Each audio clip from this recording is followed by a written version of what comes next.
Se ha derogado un decreto supremo del Ministerio de Energía y Minas que atenta desde la perspectiva de la Asociación de Talleres de Conversión AGNB y GLP, que atenta contra la masificación del gas natural y vehicular. El señor Edgar Pucuhuayla es vocero de la Asociación de Talleres de Conversión y está con nosotros para hablar de esta complejidad y de esta situación. Don Edgar, bienvenido. Muchas gracias, Carlos. Gracias por estar con nosotros. Buenos días a ti y buenos días a todos los televidentes. ¿Por qué el Decreto Supremo 181/2019 perjudica a los talleres de conversión? Yo diría más que perjudicar a los talleres de conversión al Perú, a los talleres de conversión está perjudicando al Perú. Este Decreto Supremo habría originado durante el periodo que está una pérdida de 320 millones de soles al Estado. ¿Por qué?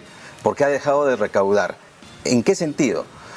Ha hecho que los vehículos convertidos a gas que vienen importados o hechos en el Perú no paguen este impuesto selectivo al consumo. Claro, esta es una norma de carácter tributario, ¿no es cierto?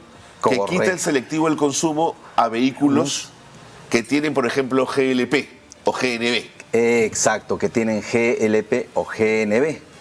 Pero ¿qué ocurre? Nosotros tenemos una política de masificación del gas natural, un combustible que lo tenemos de acuerdo a las reservas probadas hasta por 20 años. Sí. Pero principalmente, como no se especificó si fueran GNB o GLP las conversiones, la mayoría de las conversiones se están realizando a GLP, un combustible que en este momento el Perú importa aproximadamente el 30%. Pero además es caro y contaminante. ¿De qué estamos hablando? Exacto, como tú lo indicas, también es contaminante. Según el MINAM, el Ministerio del Medio Ambiente, en un decreto que sacó el 2020, indica que el GLP es 2.3 veces más contaminante que el gas natural. Entonces, como tú lo indicas, se necesita que se articulen las cosas en el Estado. Cierto, es una norma tributaria, pero también tiene que estar alineada con las otras... Con las políticas públicas que además existen en temas de masificación. Exacto, hay una política sobre el tema de una política energética donde indica que debemos ser autosuficientes. Y si hablamos de autosuficiencia, significa que debemos utilizar principalmente el combustible que tenemos, que es el gas natural. Pero si es así, digamos, ¿por qué hemos aceptado los consumidores y los usuarios el uso del gas licuado de petróleo cuando sabemos que el gas natural es ese gas que nos va a permitir el ahorro, por ejemplo? ¿Por qué se impone en el mundo del consumidor, en el mundo del usuario, en el que transforma su carrito, el que hace la conversión, el uso del GLP? Lo que ocurre es que el usuario, cuando va a comprar un vehículo, el concesionario o el vendedor lo induce hacia el GLP por varias razones. Principalmente porque convertir a GLP es mucho más económico que convertirlo a GNB. Okay. Y también porque no hay un sistema de control de carga. En el caso del GNB tenemos un sistema de control de carga maravilloso. Se registra de dónde se importó, se registra al consumidor, se registra al importador, se registra quién lo certificó, se registran todos los datos. ¿En el GLP no? En el GLP no. Ah, no te creo, Edgar, no sabía. Entonces, eso hace que sea mucho más fácil convertir un vehículo a GLP. Entonces, se requiere en este momento que se hagan ajustes en la norma. Nosotros nos hemos reunido en el Ministerio de Economía y Finanzas para ver este tema. ¿Cuándo? ¿En febrero último? Sí, el 8 de febrero. ¿Qué pasó? Ellos acordaron y quedaron con nosotros verbalmente que sí, este decreto debería ser corregido. Y nos dijeron, tengan paciencia, pero ya pasaron más de un mes. ¿Cuánto más vamos a esperar? Entendiendo que se está causando un daño al país, un daño económico al país, porque al hacer que este ISC no se cobre el impuesto a los vehículos, se está dejando de percibir aproximadamente 80 millones de soles al año. Edgar, ustedes también han afirmado, un puesto sobre la mesa un dato de la posible influencia de intereses extranjeros a partir del caso de importadores de vehículos de capital chileno y la participación de ciertos funcionarios como consultores de la Fundación Chile. ¿De dónde viene esto, Edgar? Bueno, hay una data que está en la propia página del Ministerio de Economía y Finanzas, donde hay funcionarios que tanto trabajan para el Ministerio de Economía y Finanzas como trabajan para el Ministerio de Economía de Chile. Está en la página de nuestro ministerio, entonces habría que revisar, ¿no? Yo no estoy afirmando nada ahí, es algo que se ve en la página, pero a mí me genera extrañeza. Claro, me genera extrañeza que se vea esos temas, ¿no? Actualmente tenemos un programa muy bueno que es generado por el FICE, que permite convertir los vehículos a GNV. Este programa en los dos últimos años, 2022 y 2023, ha generado más de 100.000 vehículos convertidos. Entonces, lo que se debe hacer es corregir esta norma como se quedó con los funcionarios del ministerio, para que luego, a través del programa, sin que se origine pérdidas al Estado, se realice las conversiones y se ayude al medio ambiente. De acuerdo. Ahora, podríamos también decir que la política de masificación del gas natural no ha tenido los logros deseados, o en tal caso ha sido un proceso muy lento al que todavía no terminamos de llegar. Pienso, por ejemplo, en el consumo del gas para la ciudad. Todavía la lentitud de la llegada del gas para algunos distritos es más que evidente, Edgar. Sí, ahí tienes razón.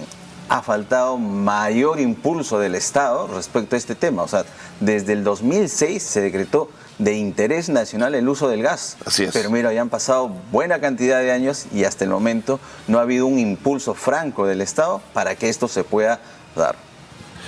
¿Tenemos datos precisos de cuánto gas natural queda en Camisea? Porque claro, tampoco es que esto va a durar para siempre. Tenemos por delante que un techo de ¿cuánto? ¿10, 15 años? Según los últimos informes del MINEM, debe durar aproximadamente 20 años. O sea, tenemos un horizonte todavía de 20 años, Okay, donde podemos explotar un combustible amigable con el medio ambiente, que es el menos contaminante de los hidrocarburos que tenemos actualmente, en comparación al GLP, por ejemplo, que es 2.3 veces más contaminante. Pero estarías de acuerdo conmigo, Edgar, que en paralelo hay que hacer trabajos de exploración para encontrar más gas. Porque claro, ¿qué va a pasar en 20 años? Todas las inversiones, toda la industria que se transformó a gas natural, ¿qué va a hacer con ello? Ahí coincidimos. El Estado tiene que incentivar a que los privados nuevamente vuelvan a hacer las exploraciones. Entonces, ahí coincidimos totalmente. Espero que el Estado tome cartas en el asunto y se pueda explorar y conseguir nuevos yacimientos. Ustedes como asociación han advertido que esta tendencia podría llevar al Perú a depender totalmente de la importación del GLP en un futuro cercano. ¿Qué consecuencias traería esto? Las consecuencias es que al ser dependientes completamente del GLP y no producir nada nosotros, que eso sucedería en un periodo aproximadamente de 10 años, indicado por funcionario del Ministerio de Energía y Minas, vamos a tener que nuestros dólares mandarlos al exterior, porque no tenemos GLP. Ya no somos, hay que comprar afuera el gas, ¿no es cierto? Hay que comprar afuera, no teniendo el GLP aquí. Y si en 10 años pasa eso, todavía tendríamos un horizonte de 10 años más que tendríamos gas natural. Entonces, no tiene sentido ese proceso. O sea, si el Ministerio de Economía vela por la economía de los peruanos y por el otro lado hay una política de masificación de gas natural, no está alineado eso. Se necesita que eso se alinee, ¿no? Las dos políticas, tanto tributaria como la de masificación del gas natural, tienen que alinearse. Tienen que alinearse, no, me parece valioso. ¿Sigue siendo negocio para los talleres de conversión pasar de GLP a GNV o de gasolinero a GNV o GLP? ¿Sigue siendo una apuesta económica interesante? Más que para el taller, es para el usuario final. Por ejemplo, si yo actualmente uso gasolina y gasto 100 soles, en lugar de gastar esos 100 soles, yo gastaría 30 soles si es que el vehículo está convertido a GNV. No, los taxistas con los que he conversado, si no es GNV, no trabajan, ¿eh?